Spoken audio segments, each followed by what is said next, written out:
থেকে তোমাকে কে আলাদা করে দিল, কে তোমাকে ডিভাইডেশন করে দিল, কে তোমাকে পৃথকতা করে দিল।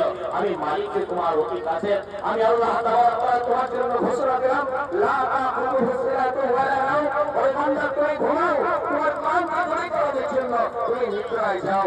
আমি মালিককে তোমার জন্য ঘুমাই না। তুমি কখন আমি আল্লাহ, আমাকে আল্লাহ বলে ডাকবে, আমি রহমান, আমার মালিককে ডাক দেবে, আমি আল্লাহ তাআলা তোমার কাছে সরাবে, আমি তোমার সমস্যা সমাধান করব।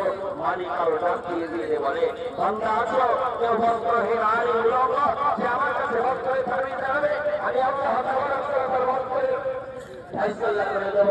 আর কোন পদার্থ যে আমার কাছে খাদ্যের দাবিদার জানাবে, আমি তার খাদ্যের দিয়ে ফল করে দেবো। আর কোন ভরসার ব্যক্তি যে আমার কাছে পাপের জন্য ক্ষমা চাইবে, আমি আল্লাহ পাক তার সমগ্র পাপকে ক্ষমা করে দেবো। সম্মানিত বন্ধুরা, মুসলমানেরা, আপনাদেরকে বলবো, আল্লাহ ছাড়া আমার আপনার অতি কাছের অতি নিকটের কেউ